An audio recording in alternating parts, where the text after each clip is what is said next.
तो पटना एयरपोर्ट पर अचानक हुई मुलाकात। मनोज तिवारी और खेसारी लाल की मुलाकात हुई है। पटना एयरपोर्ट पर यह मुलाकात हुई है, जिसकी तस्वीर भी सामने आई। खेसारी ने पैर छूकर आशीर्वाद लिया है। बड़ी खबर आपको इस वक्त की बता रहे हैं। मनोज तिवारी और खेसारी लाल यादव की मुलाकात हुई है। देखिए, दोनों ही भोजपुरी के स्टार हैं और पार्टी भले ही अलग अलग हो, लेकिन ये तस्वीर ये बयां करती है कि कैसे एक दूसरे को रिस्पेक्ट देकर एक दूसरे का सम्मान किया जा रहा है। और मनोज तिवारी और खेसारी लाल यादव के मुलाकात की ये तस्वीर आपकी टीवी स्क्रीन पर पटना एयरपोर्ट से ये तस्वीर सामने आई है, जहां खेसारी लाल यादव मनोज तिवारी का पैर छूकर आशीर्वाद लेते नजर आए।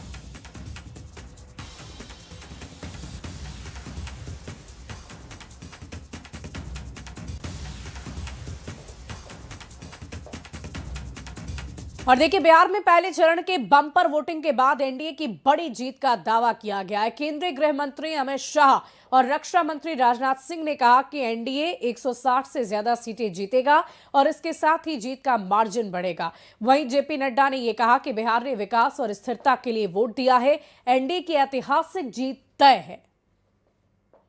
इस बार रिकॉर्ड तोड़ वोटिंग हुई है। पिछले कई सालों का रिकॉर्ड टूटा है। इसके क्या मायने हैं? इसके मायने यही है कि हमारा आकलन है 160 का, इससे भी आगे बहुमत के साथ हम जीत सकते। हम लोगों की जो सार्वजनिक सभाएं हो रही हैं, उसमें जो पब्लिक का रिस्पांस जिस प्रकार से प्राप्त हो रहा है, उसे देखते हुए मेरा स्पष्ट मत है कि सरकार तो बनेगी, लेकिन 2/3 की मेजॉरिटी भी एनडीए को हासिल हो सकती है। 160 से ज्यादा सीट। 160 से ज्यादा सीट। एनडीए एक लैंडस्लाइड विक्ट्री की ओर आगे अग्रसर हो रहा है, आगे बढ़ रहा है। जिस तरीके का रिस्पांस मैंने देखा और जिस तरीके का मुझे जगह जगह पर भी रिस्पांस मिलता है, वो बता रहा है कि लोगों ने स्थिरता के लिए, और जो नीतीश कुमार जी ने उसको धरती पर उतारने का प्रयास किया है, उसने आज एक बदलती हुई तस्वीर बिहार की खड़ी की है। How many out of 243? 160 plus. पहले चरण में बम्पर वोटिंग से उत्साहित प्रशांत किशोर ने यह दावा किया कि इस बार अप्रवासी मजदूर बिहार में बड़ा बदलाव लेकर आने वाले हैं। उन्होंने कहा कि नीतीश कुमार का 10,000 रुपए वाला दाव भी पूरी तरह से फेल हो गया है। जब रिजल्ट आएगा तो बिहार में बदलाव नजर आएगा। जब एनडीए को, भाजपा को लग रहा था कि प्रवासी मजदूर आकर उनको वोट देंगे, तो उन्होंने 12,000 ट्रेन चलाने की बात कही, 20% डिस्काउंट की बात कही। लेकिन जब लोगों ने ये पाया कि जो प्रवासी मजदूर आ रहा है वो तो भाजपा के खिलाफ वोट कर रहा है, बदलाव के लिए वोट कर रहा है, जनसुराज के लिए वोट कर रहा है, तो आपने छठ के दौरान देखा कि बहुत सारी ट्रेनें जो स्पेशल ट्रेन के तौर पर वादा किया गया था, वो ट्रेन खुली भी नहीं है। इनफैक्ट अभी तो कल तक प्रवासी मजदूर आ रहे हैं भाई। कल मैं आ रहा हूँ जिस इलाके से, कल मैं भागलपुर में बांका में था, वहाँ पर कल एक जगह पे लोग बता रहे 15,000 लोग आए हैं जो छठ में नहीं आ पाए। लोग, प्रवासी मजदूर, युवा बिहार का इस बार इतना डिटर्मिन्ड है कि छठ के बाद कल तक लोग अभी आ रहे हैं वोट करने के लिए। हर हालत में लोग बदलाव चाहते हैं। और बिहार में इस बार चुनाव में महिला एक्स फैक्टर नहीं है, बिहार का युवा एक्स फैक्टर है, बिहार का प्रवासी मजदूर एक्स फैक्टर है, क्योंकि वो अपने घर की महिला को बता रहा है कि वोट इस बार किसको देना है। 10,000 रुपए के लालच में अगले 5 साल का भविष्य नहीं बेचना है। तो नीतीश कुमार का ये दाव उल्टा पड़ने वाला है, क्योंकि लोग पैसा तो लिए हैं लेकिन उनके कहने पर वोट नहीं देंगे। ये फर्क आप समझिए। और देखिए, केंद्रीय मंत्री चिराग पासवान ने न्यूज 18 से एक्सक्लूसिव बातचीत में कहा कि मैं डिप्टी सीएम नहीं बनूंगा। सीएम नीतीश कुमार के नेतृत्व में चुनाव हो रहा है। बिहार में एनडीए को भारी बहुमत मिल रहा है। हताशा में विपक्ष कुछ भी कह जाता है, बोलता रहता है। अगले 5 साल बिहार के लिए स्वर्णिम काल होंगे, चिराग पासवान का ये कहना है। ये बड़ी खबर आपको बता रहे हैं। चिराग पासवान ने न्यूज 18 से एक्सक्लूसिव बातचीत में ये कहा है। अगर एनडीए की सरकार बनती है, जिस तरीके से बार बार सवाल भी उठ रहे हैं कि क्या मुख्यमंत्री नीतीश कुमार ही बनेंगे, क्योंकि कई लोग ये भी कह रहे हैं कि उनकी स्वास्थ्य स्थिति अच्छी नहीं है, तो आप क्या कहेंगे? तो ये जो लोग उनके स्वास्थ्य के ऊपर सवाल उठाते हैं, उनके अंदर राजनीतिक मुद्दों के अभाव की हताशा है, निराशा है, और इसीलिए वो व्यक्तिगत प्रहार करने आ गए। कभी मेरे प्रधानमंत्री को लेकर निजी टिप्पणियां करना, मुख्यमंत्री जी के स्वास्थ्य को लेकर टिप्पणियां करना, क्योंकि उनके पास कोई राजनीतिक मुद्दा बचा नहीं है। खास तौर पर पिछले साल, 1.25 साल में जब से तीसरी बार प्रधानमंत्री नरेंद्र मोदी जी के नेतृत्व में केंद्र में एनडीए की सरकार बनी है। हम लोगों ने देखा है निरंतरता में मेरे प्रधानमंत्री बिहार आए, एक के बाद एक बिहार में बड़ी परियोजनाओं को धरातल पर उतारने का काम किया। और ये डबल इंजन की सरकार की ताकत क्या होती है वो पिछले साल सवा साल में बिहार और बिहारियों ने अनुभव किया, और इसीलिए ये विश्वास। और दूसरे चरण के मतदान से पहले जेडीयू ने पटना में प्रदर्शनी के जरिए लालू परिवार पर हमला बोला है। इस प्रदर्शनी में पेपर के कटिंग के जरिए लालू राज में हुए अपराध को दिखाया गया। देखिए संवाददाता रवीश नारायण की रिपोर्ट। चरण का जब मतदान समाप्त है और दूसरे चरण के लिए तमाम राजनीतिक दल जो है वो दावे ठोक रहे हैं।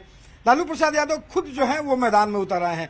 ऐसे में जदयू जो है एक प्रदर्शनी लगाई है और अखबार के कतरनों के अनुसार जो है ये एक प्रदर्शनी लगाई गई है और उन जंगल राज को याद किया गया। भूलेगा नहीं बिहार वो लालूवाद का जंगल राज, और वो दौर जब कानून दबा था, अपराधी चला था। दूसरी तरफ अगर देखें तो बिहार में जो तमाम नरसंहार हो रहे थे, भूलेगा नहीं बिहार वो 118 नरसंहार, ये तस्वीरों के जरिए जो है एक बार फिर से जदयू आरजेडी को घेरने की कोशिश की रही है।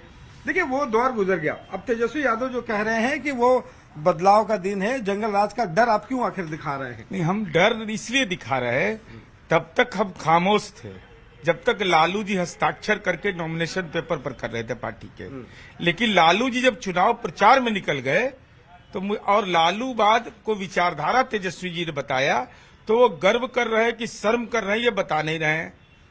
तो हमको लगा कि ये बताना जरूरी है और ये हम नहीं बोलते। चंद उदाहरण है, देख लीजिए। राबड़ी देवी जी का मुंह चुप करा देते थे Lalu ji. My ministers are corrupt, Lalu says no. लफंगे नेताओं के हाथ में सत्ता, डीजीपी।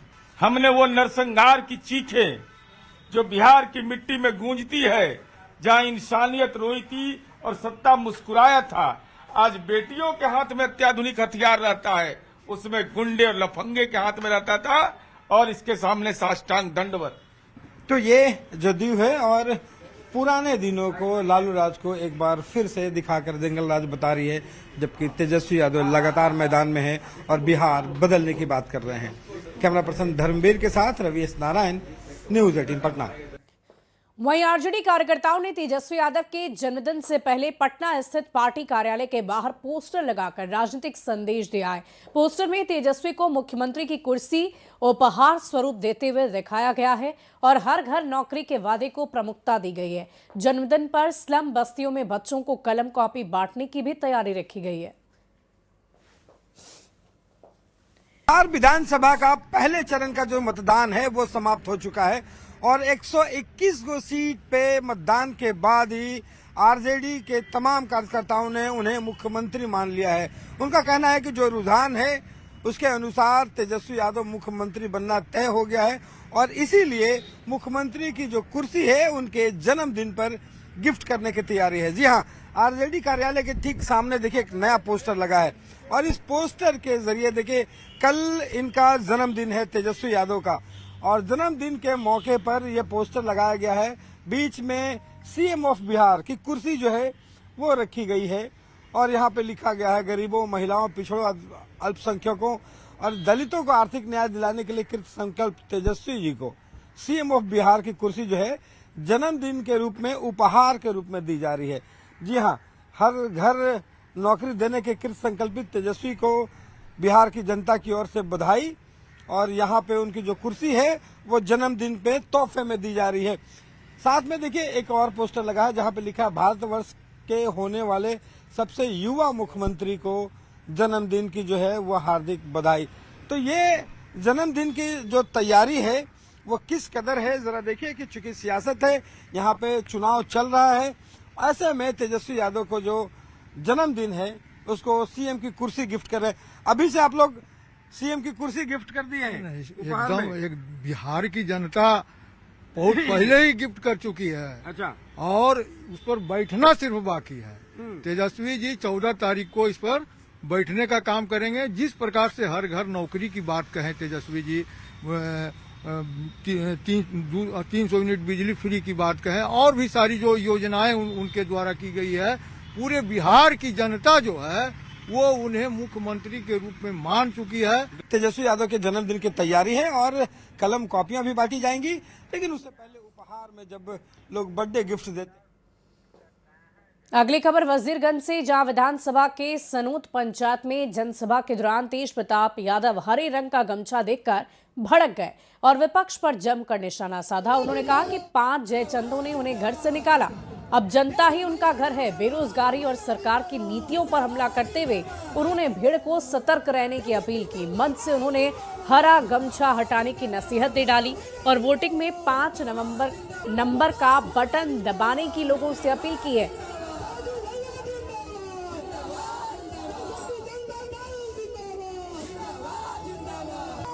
पार्टी वाला सब भी भरमा रहा है लोगों को। अभी एगो हरा पार्टी वाला आ गया, जय चंदवा का पार्टी का भी गमछा हटाया। 5 गो जय चंदवा मिल करके हमको परिवार से भी और संगठन से बाहर किया। हम उसको सलामी इसलिए देना चाहते हैं कि हम सही में जनता के बीच में आ गए, जनता के बीच में घूम के हम काम करें। अब देखिए एगो जय चंदवा का पार्टी का यहाँ हरा वाला घूम रहा है, देखिए हरा पार्टी, यही सब पार्टियां वाला हमको बाहर किया घर वाला। उतारो गमछा, उतारो इस गमछा को, गमछा उतारो, यहाँ उतारिए, यहाँ जनशक्ति जनता दल का उतारिए गमछा, उतारिए, नहीं तो सिपाही उतार देगा इसको। उतारिए हरा गमछा, यहाँ हरा गमछा नहीं चलेगा, कृष्ण भगवान का पीला गमछा चलेगा। हरे हरा नमः, कृष्ण यादवाय नमः, यादवाय माधवाय केशवाय नमः। और यहाँ रुकेंगे एक छोटे से ब्रेक के लिए, खबरें लगातार जारी है।